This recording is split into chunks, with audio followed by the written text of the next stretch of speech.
Nos péchés ne gênent pas l'amour de Dieu, mais le provoquent. Au contraire, le repas chez Simon en reste le meilleur exemple. Lorsque Jésus est invité à manger chez Simon, le pharisien, il accepte simplement. Il cherche à l'éclairer pour le faire sortir de son formalisme et profite de l'occasion lorsque la pécheresse entre chez lui. Car dès que cette femme sait que Jésus est là, elle prend ce qu'elle a de plus précieux, son parfum, et vient. On se moque du parfum des cocottes, et Jésus souligne lourdement que c'est justement sa richesse, sa pauvre richesse, dans cette femme dont cette femme se sert pour traduire et sa déroute et son désir de changer de cap grâce au prophète, car elle a osé franchir le seuil de la maison de Simon le pharisien et aborder le prophète, l'homme de Dieu, elle que tous méprisent. Simon, lui, n'a rien compris. Il s'est arrêté devant les gestes bruts, sans en saisir la nouvelle signification. Si cet homme était prophète, il saurait qui est et quelle est la femme qui le touche, que c'est une pécheresse, Luc 7, verset 39. Jésus devine la méchanceté intérieure de ces hommes qui l'épient, le jugent. Il bouillonne intérieurement devant l'attitude hypocrite de Simon. Et pourtant, il va essayer de lui parler sans passion et lui raconter une parabole transparente.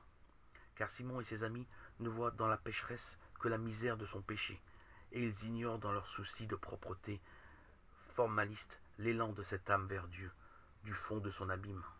Façade, dira un jour Jésus, car à son contact, cette femme ne songe plus à ses péchés en désespéré, mais elle pense au moyen même un peu fou de témoigner son amour à celui qui, elle le sait bien, elle le sent trop, à faire éclater son cœur, lui a pardonné ses larmes, son parfum, ses cheveux dénoués, ses baisers.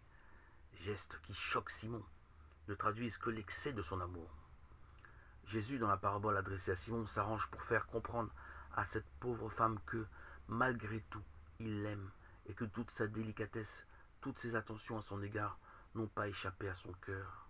Avec quel tact il sait souligner les trouvailles de ce cœur pécheur face au juste Simon. Lui a oublié les gestes de l'hospitalité, alors qu'elle, la prostituée, a trouvé le moyen de traduire le désarroi de son cœur.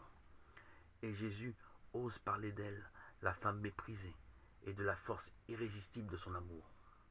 C'est pourquoi je te dis, Simon, ses péchés, ses nombreux péchés lui sont pardonnés, parce qu'elle a aimé beaucoup. Mais celui auquel on pardonne peu, aime peu. À elle, il dit, tes péchés sont pardonnés. Luc 7, versets 47-48. Jésus pardonne le péché. Il ne lui rumine pas comme les hommes justes. Il ne se souvient pas dans le témoignage d'amour. Celui qu'il aime est assuré du pardon. Pour lui, en fait, le péché est une erreur d'amour, que seul l'amour redresse, et non la loi sans l'amour. Et cela à l'adresse de Simon. C'est la confiance et l'amour qui sauvent cette femme. À elle, il dit, tes péchés sont pardonnés. La personne de Jésus surprend et stupéfie ses contemporains, et cette question revient sans cesse sur leurs lèvres. Mais quel est donc cet homme? Son originalité et sa grandeur ne leur échappent pas. Et les convives se prirent à dire en eux-mêmes, quel est cet homme qui va jusqu'à pardonner les péchés? Or il dit à la femme, ta foi t'a sauvée. Va-t'en, va en paix. Luc 7, 49-50. Demandons au Seigneur cette folle confiance qui nous apporte la paix malgré nos péchés, nos tracas et nos ennuis.